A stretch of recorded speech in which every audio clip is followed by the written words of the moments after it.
नमस्कार विद्यार्थी मित्रांनो, तुमचं सहर्ष स्वागत आहे ज्ञानांकुर फाउंडेशन मध्ये।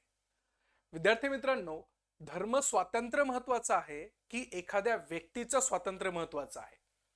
जेव्हा धर्म स्वातंत्र्य व्यक्तीच्या असलेल्या स्वातंत्र्यावर गदा आणतोय, तर अशा वेळेस आपल्याला धर्म महत्त्वाचा असलेला दिसून येतोय। परंतु आपलं संविधान काय सांगतंय की धर्म महत्त्वाचा की व्यक्तीच्या स्वातंत्र्याचं अस्तित्व महत्त्वाचं आहे?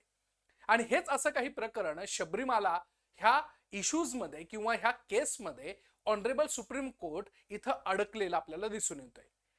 परिणाम स्वरूप येत्या एप्रिल मध्ये ऑनरेबल सुप्रीम कोर्टने सांगितले की आहे की आपण लार्जेस्ट कॉन्स्टिट्यूशनल बेंच बसवतोय आणि ज्याचा अल्टिमेट एम आहे आपल्या भारत देशामध्ये जो काही आतापर्यंत वाद निर्माण झालेला आहे की व्यक्तीचं स्वातंत्र्य महत्त्वाचं की धर्माचं स्वातंत्र्य महत्त्वाचं, तसं बघायला गेलं तर व्यक्तीच हा धर्माशी निगडित आहे आणि धर्म हा व्यक्तीला चालवतो।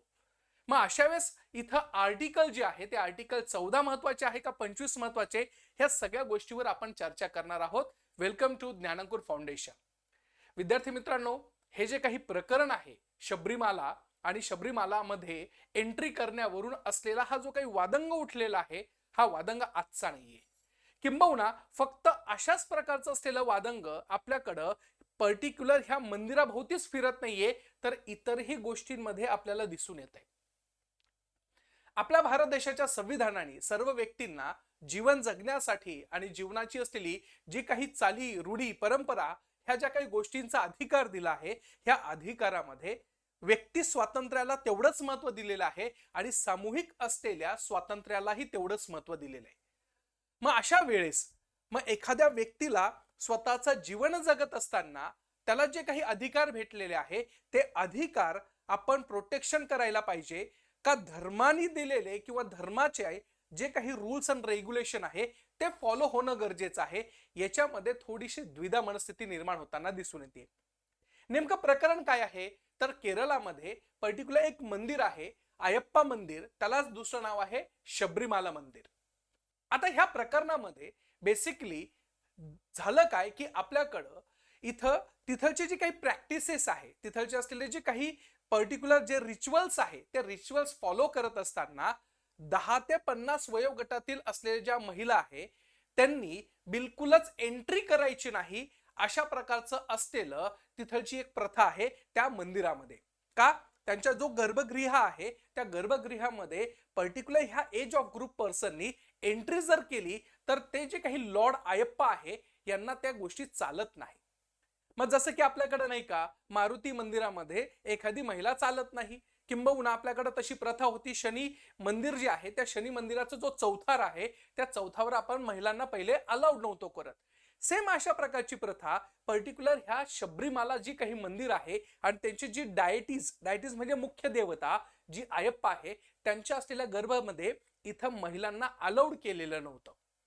मग यामध्ये सगळ्यात मोठे प्रकरण काय अडकलेलं आहे आणि आपल्या संविधानाच्या माध्यमातून आणि आपल्या अभ्यासाच्या दृष्टिकोनातून कोणत्या गोष्टी आपल्याला अभ्यास करायच्या आहे, हे प्रकरण नेमकं काय आहे आणि याच्याबद्दल आपण आता काय चर्चा करतोय ना, हे तसं प्रकरण बघायला गेलं तर 2018 मध्ये ऑनरेबल सुप्रीम कोर्टने डिसाइड केलेलं आहे।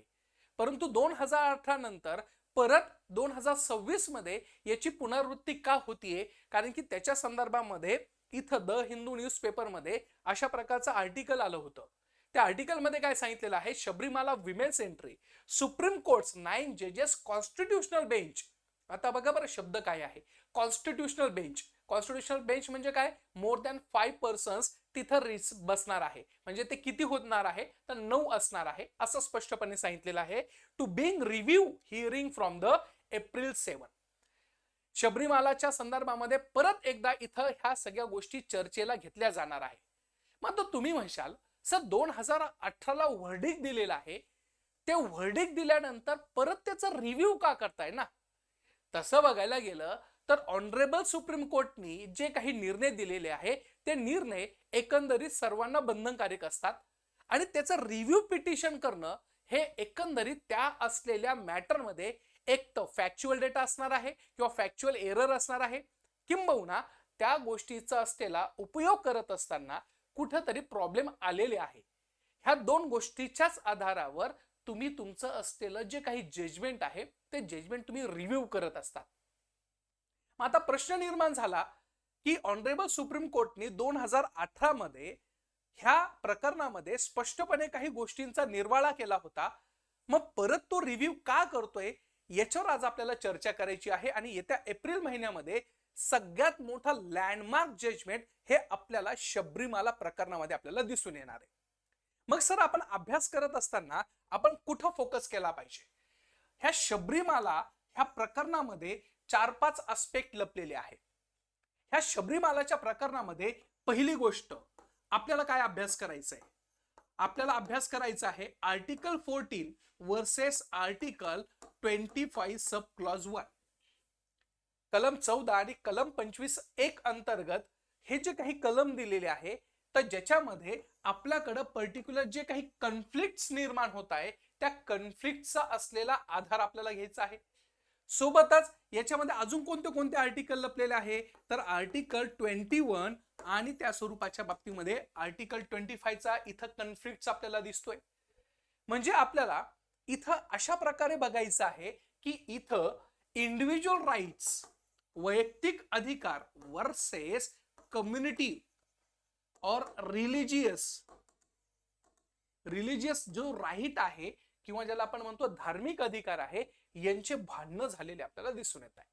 मग आता हा जो काही अभ्यास आहे तो अभ्यास आपल्याला अशा पद्धतीने करायचा. हा एक डायमेन्शन आहे.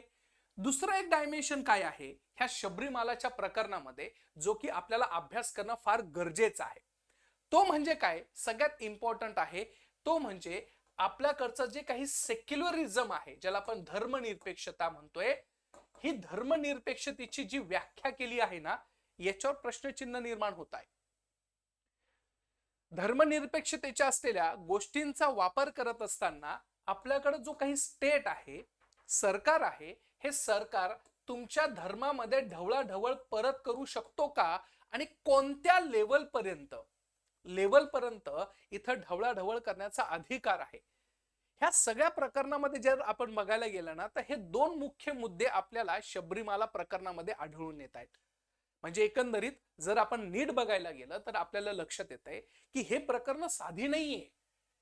जर एप्रिल महिन्यामध्ये ह्याच असलेल्या गोष्टीवर जर परत चर्चा होत असेल, परत त्याचा रिव्ह्यू पिटिशन इश्यू केला जात असेल आणि रिव्ह्यू पिटिशन मध्ये जर आपल्याकडचे जुने निर्णय बदलल्या जात असेल, तर कुठंतरी ह्या गोष्टीवर फायनल डिक्लेरेशन्स होणार आहे. आणि हे कॉन्स्टिट्यूशन मध्ये फार मोठे बदल आहे बरं. This is the biggest change ever within the Constitution of India when we are talks about the issue of the Sabarimala. म्हणजे शबरीमालाचा असलेला जो काही इश्यू आहे त्या इश्यूला आपल्याला डिस्कस करत असताना ह्या सगळ्या गोष्टींचा अभ्यास करणं गरजेचं आहे. मग आपण थोडंसं आपण हिस्ट्रीमध्ये जाऊ की एक्झॅक्टली ह्या प्रकरणामध्ये नेमकं काय झालं होतं. पहिली गोष्ट तुम्हाला कळाली की आता आपल्याला अभ्यास करत असताना ह्या दोन्ही गोष्टींचा आपल्याला अभ्यास करावा लागणार आहे. पहिली गोष्ट. दुसरी गोष्ट काय आहे, तर दुसरी गोष्ट अशी आहे की सगळ्यात इम्पॉर्टंट आहे की आपल्याकडचा असलेला जो काही सरकार आहे, ज्याला आपण काय म्हणतोय, स्टेट म्हणतोय, स्टेट हा तुमच्या धर्मामध्ये इंटरफेअर करू शकतो का, हा सगळ्यात महत्वाचा असलेला प्रथम असलेला जो काही उद्देश आहे तो आपण समजून घेऊ. बघा, आपल्याकडं state can be interfere within the matters of the religion मध्ये आपण इंटरफेअर करू शकतो का, जर तुमच्या धर्मामध्ये ज्या काही चाली, रूढी, परंपरा जर चुकीच्या असेल तर. जर तुमच्या असलेल्या धर्मामध्ये चाली, रूढी, परंपरा जर इतर काही गोष्टी असेल आणि ह्या सगळ्या गोष्टीमुळे इथं सामान्य लोकांचा असलेल्या जीवनाचा जो काही अधिकार आहे हा काय होत असेल, एकंदरीत त्याला धक्का लागत असेल. सगळ्यात समजून घ्या बरं विद्यार्थी मित्रांनो, खूप इम्पॉर्टंट सांगतोय. If your dharma or your religion is supposed to be considered as they are violating the nature of your fundamental rights, जीवन जगण्याच्या अधिकारामध्ये एकंदरीत त्या प्रकारचा इंटरफेअर करत असेल आणि ह्या धर्मामुळे जीवन जगण्यामध्ये थोडे अडथळे निर्माण करत असेल, तर अशा वेळेस सरकार तुमच्यामध्ये काय करू शकतं, इंटरफेअर करू शकतं. आणि हे इंटरफेअर करण्याचा अधिकार का आहे, कारण की आपल्याकडे पॉझिटिव्ह सेक्युलरिझम आहे, धर्मनिरपेक्ष आहे. काय आहे, धर्मनिरपेक्षता. त्यामुळं अभ्यासाच्या दृष्टिकोनातून लक्ष ठेवायचं की तुम्हाला क्वेश्चन विचारला जाऊ शकतो, the matters which has been decided by the Supreme Court of India it's subject to be consider as the violation of the secularism. तर अशा वेळेस आपल्याकडं उत्तर देत्या वेळेस तुम्हाला हे सगळं सांगता आलं पाहिजे की आपल्याकडं धर्मनिरपेक्षता आहे, परंतु धर्मनिरपेक्षता ही एक सकारात्मक स्वरूपातली आहे की ज्याच्या माध्यमातून धर्मामध्ये ज्या काही वाईट रूढी परंपरा चालीरीती होत आहे ह्या सगळ्या गोष्टींना आपण दूर करतोय. परिणाम स्वरूप याच्यामध्ये हा पॉझिटिव्ह सेक्युलरिझम आहे. मग तुम्ही म्हणशाल सर निगेटिव्ह सेक्युलरिझम काय आहे? तर निगेटिव्ह सेक्युलरिझम म्हणजे काय की state has to be separated from your धर्म. तुमचा असलेला धर्म हा स्टेट पासून कसा पाहिजे? टोटली डिफरंट असला पाहिजे.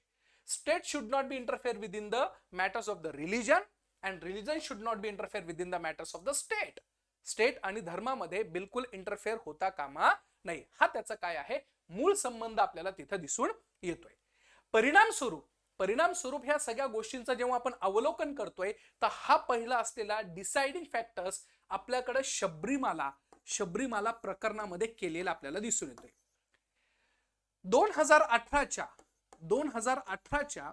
जे काही पर्टिक्युलर 5 जणांचं बेंच बसलं होतं, कॉन्स्टिट्युशनल बेंच तेव्हाही बसलं होतं. तर 2018च्या प्रकरणामध्ये 4:1 अशा प्रकारच्या असलेल्या गोष्टीमध्ये ह्या मॅटरचं असलेलं डिसाइडिंग फॅक्टर केलं होतं. मग याच्यामध्ये काय होतं की शबरीमाला हे जे काही मंदिर आहे त्या मंदिरामध्ये 10 ते 50 वयोगटातील महिलांना बिलकुल एंट्री दिली नव्हती. का दिली नव्हती? कारण की त्या मेन्स्ट्रुएशन सायकलमध्ये, म्हणजे ज्याला आपण काय म्हणतोय मासिक पाळीमध्ये असतात, म्हणून ते आतमध्ये जाऊ शकत नाही असं तिथं निर्वाळा दिला होता. म्हणजे तिथंची ती प्रॅक्टिस आहे. मग अशा वेळेस आपल्याकडं काही ऍक्टिव्हिस्ट लोक आहेत. त्या ऍक्टिव्हिस्ट लोकांनी ऑनरेबल सुप्रीम कोर्टमध्ये अशा प्रकारची पिटिशन दाखल केली की ह्या पिटिशनमध्ये त्यांनी स्पष्टपणे सांगितलंय एखादी महिला आहे, त्या महिलेला तुम्ही फक्त तिच्या वयोगटामध्ये आणि त्या वयोगटामध्ये त्या स्वरूपाच्या बाबतीमध्ये राहत असताना तुम्ही मंदिरात जाऊ देत नाहीये. म्हणजे एकंदरीत तिचा असलेला मूलभूत अधिकार तुम्ही डावलताय. आणि हे जे काही तुम्ही प्रॅक्टिस करताय हे प्रॅक्टिस काय आहे? एकंदरीत अनटचेबिलिटी आहे. कसं आहे? अनटचेबिलिटी, अस्पृश्यतेची वागणूक आहे. त्या महिलेचा अधिकार आहे की तिला आतमध्ये जाण्याचा, परंतु तुमचा धर्म सांगतोय की अशा प्रकारचं असलेलं तुम्ही आतमध्ये येऊ शकत नाही. परिणाम स्वरूप ही पिटिशन सुप्रीम कोर्टमध्ये गेल्यानंतर सुप्रीम कोर्टने 2018 मध्ये वर्डिक्ट दिलं 4:1च्या रेशोमध्ये. आणि 4:1च्या रेशोमध्ये स्पष्टपणे असं सांगितलं की कोणताही धर्म हा इंडिव्हिज्युअल राईट्सला बिलकुल व्हायोलेट करू शकत नाही. म्हणजे कोणताही धर्म प्रत्येक व्यक्तीच्या असलेल्या अधिकाराला डावलू शकत नाही, जरीही धर्म तुमचा त्या प्रकारचा महत्वाचा असेल तरीही. मग आता या बाबतीमध्ये जे काही जजेस होते ते जजेस कोण कोण होते तर लक्ष ठेवायचं. तर chief justice of India Mishra sir होते, चंद्रचूड सर होते, त्याच्यानंतर खानविलकर सर होते. अशा प्रकारचे असलेले हे जे महत्वाचे असलेले जे पर्सन्स होते की ज्याच्यामध्ये पर्टिक्युलर हे जे काही 4 व्यक्ती होते, तर ह्या 4 व्यक्तींनी स्पष्टपणे सांगितलं की धर्म हा महत्वाचा नाहीये, प्रत्येक व्यक्तीचे असलेले स्वातंत्र्य महत्वाचे, प्रत्येक व्यक्तीचं स्वातंत्र्य महत्वाचं आहे. परंतु एकमेव अशी महिला होती, त्या महिलेचं नाव होतं मल्होत्रा. बघा बरं, एकमेव महिला होती, त्या महिलेनी ह्या 4 जणांच्या अगेन्स्ट मध्ये वर्डिक्ट दिलं होतं. हे इंडिव्हिज्युअल वर्डिक्ट देत असतात बरं, ऑनरेबल सुप्रीम कोर्ट मध्ये इंडिव्हिज्युअल वर्डिक्ट देत असतात. मग यांनी वर्डिक्ट दिलं, यांनी दिलं, चंद्रचूड सरांनी पण दिलं आणि त्यांनी स्पष्टपणे सांगितलं की यस, धर्म आणि धर्मामध्ये व्यक्ती स्वातंत्र्य जर निवडायचं असेल तर व्यक्ती स्वातंत्र्य हा महत्वाचा आहे, धर्म महत्वाचा नाहीये. मग अशा वेळेस पण एक महत्वाच्या महिला होत्या, त्या म्हणजे मल्होत्रा मॅडम. आता ह्या ज्या काही मल्होत्रा होत्या तर यांनी काय सांगितलं? यांनी सांगितलं की अशा प्रकारे तुमच्याकडं धर्माचा असलेलं इंटरफेरन्स किंवा तुम्ही धर्मामध्ये इंटरफेरन्स करू शकत नाही. धर्माच्या ज्या काही गोष्टी असणार आहे त्या धर्माच्या गोष्टी वरचढ आहे व्यक्ती स्वातंत्र्यापेक्षा. व्यक्तीचं स्वातंत्र्य महत्वाचं नाहीये आणि कोण महत्वाचं आहे, धर्म महत्वाचा आहे. मग याच्यामध्ये दोन गोष्टी होत्या, नीट लक्षात घ्यायचं. जे बाकीचे 4 लोक होते ना, 4 लोकांनी काय सांगितलं माहितीये?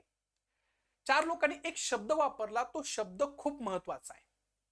त्यांचं म्हणणं काय की शबरीमाला जे काही प्रकरण आहे, हे शबरीमाला प्रकरणामध्ये जे काही पर्टिक्युलर तुम्ही अशा प्रकारचे असलेल्या महिलांना एंट्री देत नाहीये, हे एंट्री न देणं तुमची काय आहे, प्रथा आहे. काय आहे, प्रथा आहे. परंतु परंतु परंतु ही जी काही प्रथा आहे, ती प्रथा इसेन्शियल नाहीये. काय नाहीये, इसेन्शियल नाहीये. इसेन्शियल म्हणजे काय, खूपच महत्वाची, फार महत्वाचं आहे बरं. डॉक्टरीन ऑफ इसेन्शियबिलिटी ही जी कॉन्सेप्ट आहे ना, इसेन्शियबिलिटी, ही इसेन्शियबिलिटी जी काही कॉन्सेप्ट आहे, ही इथं पहिल्यांदा वापरण्यात आलेली आपल्याला दिसून येते. याच्या पहिले पण वापरलं होतं 1944च्या प्रकरणामध्ये, परंतु सध्या तरी आफ्टर इंडिपेंडन्स मध्ये मल्टिपल केसेस मध्ये वापरलं, पण हायलाइट सर्वात जास्त ह्या केसेस मध्ये झालं. त्यांनी काय सांगितलं की जी काही महत्वाची प्रथा आहे, ही महत्वाची प्रथा नाहीये तुमची. मग महत्वाची प्रथा म्हणजे ह्या शब्दाचा अर्थ काय होतो की अशी प्रथा ही महत्वाची असेल की ज्याच्यामुळे तुमचं रिलीजन पूर्णपणे संपू शकतं. बघा बरं, डॉक्टरीन ऑफ इसेन्शियबिलिटी ही जी काही संकल्पना आहे, ह्या संकल्पनेमध्ये काय सांगितलेलं होतं, जर तुमच्या धर्मामध्ये अशी काही प्रथा असेल आणि ती प्रथा खूप महत्वाची आहे, आणि जर ती प्रथा पाळली गेलीच नाही तर तुमचं रिलीजन कोलॅप्स होऊ शकतं. जसं की मुस्लिम समुदायामध्ये 4 वेळेस किंवा 5 वेळेस जो काही नमाज अदा केल्या जाते, जर मुस्लिम समुदायाच्या असलेल्या ह्या प्रथेला एखादा व्यक्ती म्हटला की ही प्रथा बंद करा, तर पूर्ण रिलीजन काय होऊ शकतो, कोलॅप्स होऊ शकतं. तसंच शबरीमाला प्रकरणामध्ये ही जी काही प्रथा तुम्ही सांगितली ना, ही एवढी इसेन्शियल नाहीये. हे असं कोणी सांगितलं तर 4 असलेल्या जजेसने सांगितलं. परंतु याच्यामध्ये जे काही मल्होत्रा मॅडम होत्या, ह्या मल्होत्रा मॅडमनी काय सांगितलं, who are you to decided which practices is subject to be considered as the essential practices. Malhotra मॅडमनी याच्यावर काटक्ष स्वरूपामध्ये ह्या 4 जणांना विचारलं, who are you, who we are, who are you ने म्हणता येईल, हु वी आर, कोर्ट काय आहे, कोर्ट कोण आहे डिसाइड करणारा, कारण की अल्टिमेटली हे कोण डिसाइड करतंय, कोर्ट डिसाइड करतंय. आणि कोर्ट त्या प्रकारचं डिसाइड करतंय ही इसेन्शियल प्रॅक्टिस आहे किंवा नाहीये. उद्या चालून हे 4ही लोक परत म्हटले, नाही अयप्पा मंदिरामध्ये महिलांनी जायला नाही पाहिजे, ही इसेन्शियल प्रॅक्टिसेस आहे, मग महत्वाची प्रथा आहे. मग अशा वेळेस मल्होत्रा मॅडम काय म्हणे, मल्होत्रा मॅडम म्हणत होते की माझं असं म्हणणं आहे की तुम्ही कोर्ट डिसाइड नाही करणार, हे कोर्ट डिसाइड नाही करणार, हे कोणाला डिसाइड करू द्या, पब्लिकला डिसाइड करू द्या. कोणाला, पब्लिकला डिसाइड करू द्या. आणि पब्लिकला डिसाइड करू द्या ही प्रथा त्या प्रकारची असलेली योग्य आहे किंवा अयोग्य आहे. मग आता या बाबतीमध्ये 2018 मध्ये हा जो काही वर्डिक्ट आला, ह्या वर्डिक्ट मध्ये तर त्या स्वरूपाच्या बाबतीमध्ये एकदम क्रिस्टल क्लिअर सांगितलं होतं की नाही, हे सगळ्या गोष्टी तिथं असू शकत नाही. व्यक्तीचं स्वातंत्र्य महत्वाचं आहे, धर्माचं स्वातंत्र्य महत्वाचं नाही. का, कारण की ते इसेन्शियल महत्वाची प्रथा नाहीये. जसं की शनी शिंगणापूरचं प्रकरण झालं होतं, तृप्ती देसाई त्या प्रकारच्या फुल ऍक्टिव्ह झाल्या होत्या. त्या प्रकारचं असलेलं तृप्ती देसाईंनी पण इथं जे पर्टिक्युलर मुस्लिम समुदायाच्या महिला आहेत त्यांना मॉस्कोमध्ये जाता येत नाही, म्हणजे Moscow in the sense mosque मध्ये जाता येत नाहीये, म्हणजे तुमच्या असलेल्या दर्गामध्ये जाता येत नाहीये. मग त्यावेळेस पण त्यांनी उठाव केला होता. मग अशा वेळेस ह्या सगळ्या संदर्भामध्ये त्यांनी कोणाचा असलेला अधिकार मानला, व्यक्तीच्या असलेल्या स्वातंत्र्याचा अधिकार मानलेला आपल्याला दिसून येतोय. धर्माचा अधिकार हा बाजूला ठेवलेला आहे. मग सरकारला, स्टेटला धर्मामध्ये बदल करण्याचा अधिकार आहे का? आणि अशा प्रकारचा करत असताना ऑनरेबल सुप्रीम कोर्टने याच्या पहिले पण इथं ढवळाढवळ केली होती इन्स्टंट ट्रिपल तलाक मध्ये. मग आता इन्स्टंट ट्रिपल तलाक मध्ये पण तुमच्या धर्मामध्ये सरकारने हस्तक्षेप केला. इन्स्टंट ट्रिपल तलाक टोटली बॅन केलाय. मग अशा प्रकारची असलेली ही जी काही आपल्याकडं पर्टिक्युलर डॉक्टरीन ऑफ इसेन्शिबिलिटी आहे, ही इसेन्शिबिलिटी काय आहे इथं एकंदरीत क्वेश्चनेबल होताना आपल्याला दिसून येते.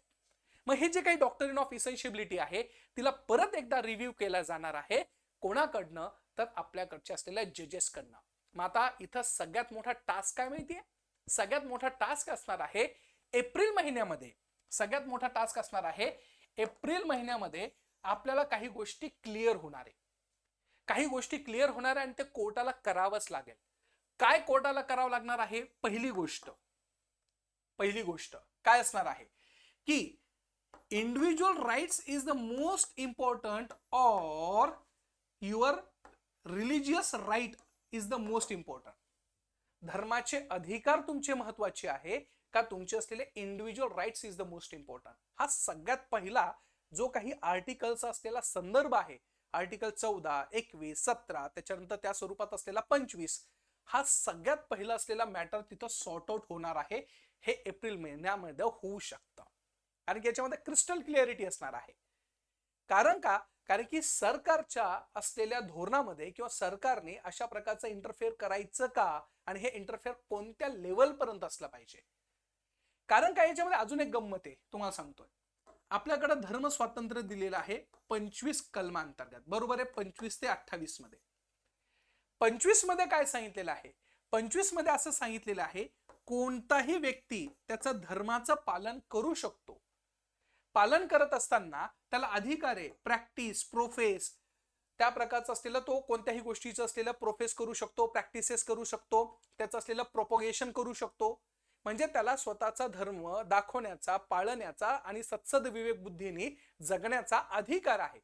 त्याला 100% काय आहे? अधिकार आपल्याला त्याला दिलेला आहे. परंतु हा जो काही अधिकार दिला आहे हा धर्म पाळत असताना त्यांनी मोरॅलिटी आणि कोणत्याही व्यक्तीला त्याच्यापासून काय झालं नाही पाहिजे, त्रास नाही झाला पाहिजे, ही गोष्ट बाळगली पाहिजे. मग आता या संदर्भामध्ये प्रश्न निर्माण होतोय, अयप्पा मंदिरामध्ये महिलांना नाही जाऊ देणं म्हणजे एकंदरीत त्या प्रकारचा असलेला त्रास आहे का? मोरॅलिटी आहे का? इनमोरल त्या प्रकारचं वागल्या जात आहे? हा सगळ्यात मोठा जो काही प्रॉब्लेम आहे तो प्रॉब्लेम आपल्याला इथं एप्रिल महिन्यामध्ये सॉर्ट आउट होताना दिसून येतोय. आणि त्याच्यानंतर सगळ्यात महत्वाचं आहे की सेक्युलरिझमची क्लिअर कट डेफिनेशन भेटणं आपल्याला अपेक्षित आहे. कारण की हे जर नाही भेटत असेल तर आपल्याकडं ह्या स्वरूपाच्या बाबतीमध्ये ह्या प्रश्नाचं उत्तर हे अनुत्तरित स्वरूपामध्ये असणार आहे. इवन दो हा प्रकरण हे आत्ताचं नाहीये. Even though doctor B.R. Ambedkar सरांनी जेव्हा हिंदू कोड बिल आणलं होतं तर हिंदू कोड बिल मध्ये पण अशाच प्रकारच्या गोष्टीवरून वाद उठला होता. कारण का? हिंदू कोड बिल मध्ये पण आपण कोणत्या रिलिजन मध्ये इंटरफेअर करत होतो? हिंदू रिलिजन्स मध्ये इंटरफेअर करत होतो. आपलं जे काही UCC आहे हे UCC पण काय आहे? एकंदरीत पॉझिटिव्ह सेक्युलरिझमच्या बाबतीमध्ये वापरल्या गेलेल्या गोष्टी आहे.